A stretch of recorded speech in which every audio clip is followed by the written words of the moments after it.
cumprimento o senador Dario, cumprimento o senador Wellington, que fez a permuta comigo, cumprimentar os demais senadores e senadoras, os telespectadores, ouvintes da Rádio Senado. E quero, inicialmente, já cumprimentar o senador Dario Berge, que, na condição de presidente da Comissão de Orçamento, acaba de anunciar uma posição extremamente sensata e que revela, né, o seu compromisso com a luta em defesa da educação, que é pautar esse ato que considero criminoso, que foi o ato do presidente da República, dentre os 40 vetos que ele fez à Lei de Diretrizes Orçamentária Federal, simplesmente vetar todas as metas de prioridades relacionadas ao Plano Nacional de Educação. Esse assunto, inclusive, senador Dário, foi objeto hoje de debate na reunião da Frente Parlamentar em defesa das universidades federais, coordenada pela deputada Margarida Salomão, realizada lá na Câmara dos Deputados. Participei da reunião, que contou com a presença expressiva da Andifes, através dos seus reitores e reitoras, e lá, senador Wellington, foi feito exatamente todo um relato da situação de penúria que vive a Universidade Federal nesse exato momento, né? O orçamento das universidades públicas e para a pesquisa científica no Brasil foi drasticamente reduzido. Segundo dados do movimento Conhecimento Sem Cortes, a receita prevista é a mais baixa dos últimos 12 anos e fica menor ainda quando são somados cortes em outros ministérios que impactam a produção de conhecimento.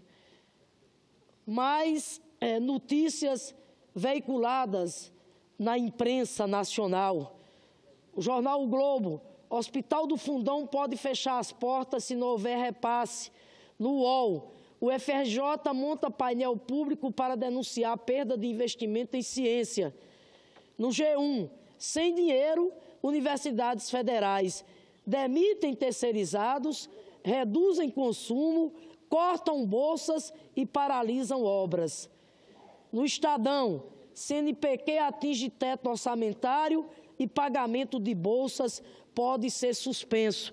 A semana passada, nós vimos também o apelo do presidente do CNPq, do ponto de vista de suplementação orçamentária, uma vez que ele simplesmente declarou que o dinheiro no CNPq acabou e que, se não for feita uma suplementação orçamentária, se não houver um socorro orçamentário, simplesmente, né, estão ameaçados de funcionamento programas que garantem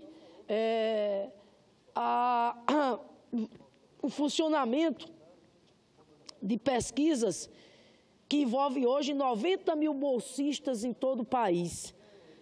Também um outro programa que envolve 20 mil pesquisadores.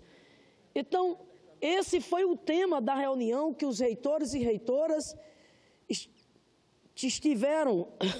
trataram conosco aqui na reunião parlamentar em prol da valorização das universidades federais, pedindo, repito, ao Congresso Nacional uma atitude no que diz respeito à questão de liberação de recursos, de destinação do orçamento, sob pena de haver um trancamento geral, um fechamento geral das universidades públicas de todo o país, assim como os institutos federais de educação profissional e tecnológica, que passam também pela mesma dificuldade. As universidades não têm mais dinheiro nenhum para investimento. Isso é uma palavra proibida no dicionário do governo ilegítimo que aí está. Investimento para as universidades públicas, para os institutos federais de educação profissional e tecnológica, se tornou uma palavra proibida na gestão, né, do ministro Mendonça Filho. sequer hoje dinheiro para o custeio as universidades têm assegurado, na medida em que, nesse momento, eles não estão conseguindo sequer garantir o pagamento de água, de energia, o pagamento dos terceirizados. Isso é um crime, senhor presidente, é um crime. É um crime, por isso que hoje lá, como já tinha conversado com Vossa Excelência, e disse aos reitores e às reitoras que o senador Dário Berge, na condição de presidente da Comissão de Orçamento, estaria à disposição para dialogar com os reitores e reitoras. E vamos fazer esse encontro exatamente já nessa próxima semana. Eles ficaram, os reitores, extremamente gratos com essa disponibilidade de Vossa Excelência, na condição de presidente da Comissão do Orçamento, aqui do Congresso Nacional, recebê-los. Aí a esse quadro grave, né, se soma exatamente essa notícia agora, que é o veto às prioridades do Plano Nacional de Educação na LDO, que já vai ser objeto também de debate por parte de Vossa Excelência através da Comissão de Orçamento, porque nós não podemos aceitar isso de maneira nenhuma.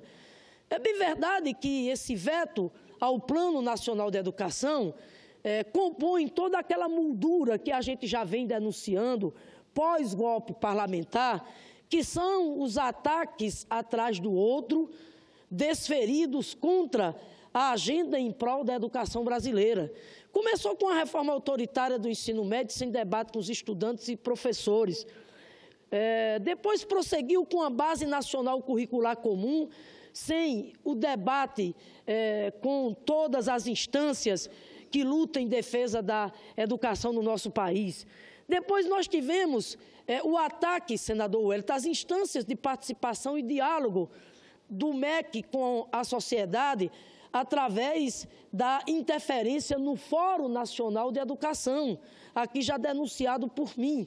Através de portaria, através de decreto, o Ministério da Educação simplesmente interferiu na composição do Fórum Nacional de Educação, ameaçando, inclusive, como está ameaçada, a realização da própria Conferência Nacional de Educação, que fez com que dezenas de entidades representativas da luta em defesa da educação pública no país renunciassem ao Fórum Nacional Oficial pela mutilação que ele sofreu.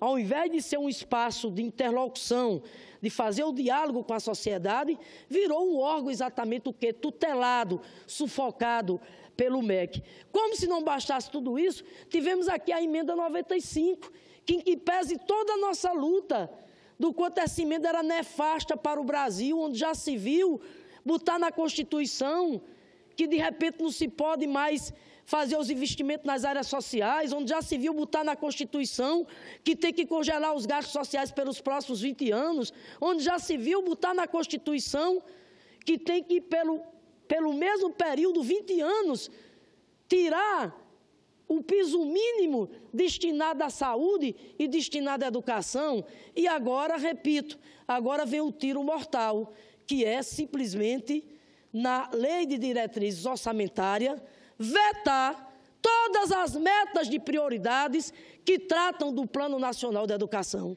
E o Plano Nacional de Educação não é uma agenda qualquer, é a agenda mais importante, mais decisiva, mais emblemática, mais estruturante, mais estratégica para qualquer país que se pretenda ser uma nação inclusiva, generosa, com sustentabilidade e com justiça social.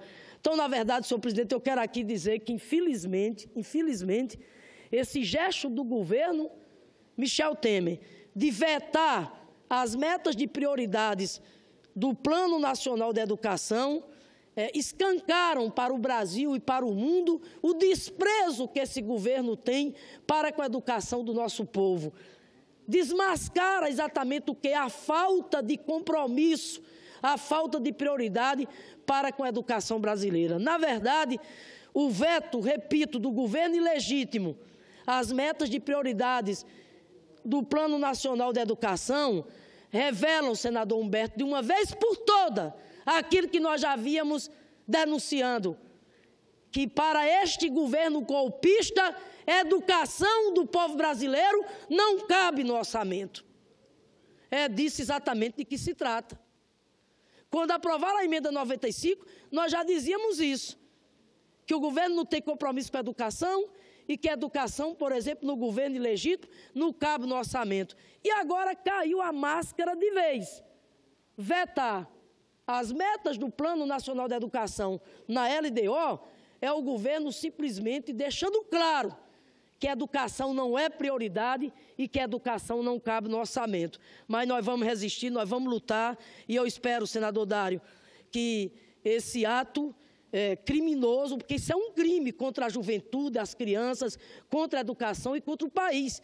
Esse veta as metas de prioridades do Plano Nacional de Educação.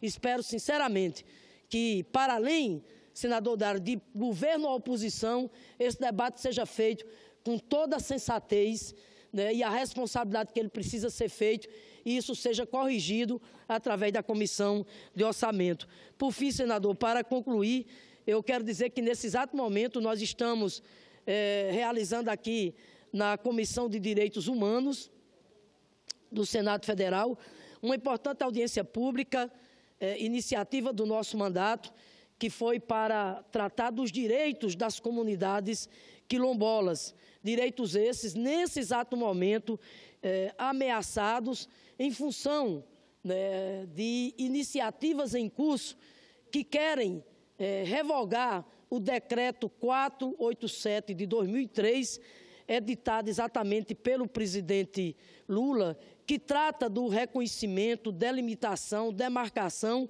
e titulação das terras ocupadas por remanescentes das comunidades dos quilombos. Esse decreto, editado pelo presidente Lula, em consonância com o artigo 68 da própria Constituição Federal, nada mais, nada menos do que uma reparação à grande injustiça que durante séculos foi cometida contra ao povo afrodescendente, ao povo negro, né, que não tinham sequer o direito ao reconhecimento das suas terras. E aí, senador Dário, por que a realização dessa audiência nesse exato momento? Porque, infelizmente, o Partido da Frente Liberal, hoje democrata, aquele que veio lá da Arena, simplesmente entrou com ação direta de inconstitucionalidade, pedindo a revogação desse decreto. E essa ação vai ser julgada agora, exatamente, quarta-feira, pelo Supremo Tribunal Federal. Essa ação que eles deram entrada, os democratas, já vem se arrastando há muito tempo. A presidente Carmen Lúcia pautou, vai ser julgada nesta próxima quarta-feira, dia 16. Daí, essa iniciativa nossa de realização dessa audiência, que está tendo uma participação muito importante da Defensoria Pública da União, da Coordenação Nacional de Luta em Defesa das Comunidades Quilombolas de todo o país, da Fundação Palmares. Nós estamos também tendo lá a presença do coordenador também, que cuida da regularização das terras das comunidades quilombolas do INCRA, né, bem como da CNTE, ou seja, diversas entidades. Também está participando o deputado estadual Fernando Mineiro, do Partido dos Trabalhadores, lá do meu estado, a quem eu quero aqui destacar o papel importante que ele vem tendo lá na Assembleia Legislativa do Rio Grande do Norte, na defesa do direito das comunidades quilombolas. Aliás, esse debate surgiu exatamente lá no meu estado, a partir da ameaça que paira hoje sobre a comunidade Alcauã, situada lá no município chamado Poço Branco, lá no Rio Grande do Norte. Infelizmente, um proprietário entrou com ação para tomar as terras dessa comunidade quilombola, a comunidade da Cauã, lá no Rio Grande do Norte, e a partir daí, né, nós trouxemos o debate, até porque isso não ameaça apenas a comunidade quilombola do Rio Grande do Norte, do Nordeste, mas a todas as comunidades quilombolas de todo o país. Por quê, senador Dário? Porque, sim, infelizmente, essa ação do DEM, que pede a revogação do decreto, e, portanto, é uma ação contra a cidadania do povo negro que luta pelo direito à terra, se essa ação for julgada simplesmente procedente, Vossa Excelência imagina o retrocesso que isso causará, não só para as terras que já foram regularizadas, mas para uma fila enorme, senador Dário, que nós temos ainda de comunidades que estão lutando ainda há anos para ter o reconhecimento, repito, né, das suas terras, a titularidade, até porque é a partir da titularidade das suas terras que nós vamos lutar pelas políticas públicas, que lhes dê autonomia, que lhes dê uma vida exatamente com dignidade. Então, quero dizer que vou voltar agora lá para a Comissão de Direitos Humanos, estou lá junto com a senadora Regina, senador Humberto lá esteve também, porque vamos sair com documento, senador Dário, documento esse que nós vamos entregar terça-feira aos ministros do Supremo, fazendo exatamente um diagnóstico dessa situação da luta pela terra das comunidades quilombolas e, evidentemente, um documento onde a gente vai expressar, né, todo o nosso apelo no sentido de que o Supremo Tribunal Federal julgue improcedente essa ação dos democratas e reafirme a constitucionalidade do Decreto 4887 de 2003, editado na época do governo do presidente Lula, que trata da dignidade e da cidadania das comunidades quilombolas no que diz respeito a ter o direito à sua terra, a titularidade das suas terras. Por fim, peço aqui, senador Dário, que seja dado como lido um pequeno registro que faço, alusivo aos 80 anos da nossa gloriosa UNE, a União Nacional dos Estudantes, entidade que sempre esteve presente nos principais momentos em que houve necessidade de resistência e mobilização social para garantir a democracia no Brasil. Entidade que, sem dúvida nenhuma, sempre desempenhou um papel decisivo na luta em defesa da democracia, desde a ditadura militar até os tempos de hoje, levando como bandeira principal a luta em defesa da escola pública, em defesa da educação inclusiva, gratuita e com qualidade para todos e para todas. Muito obrigada, senador Dário. E nossa reunião na próxima semana com os reitores e reitoras e pautar a questão do veto, as metas de prioridades do PNE, né, na LDO.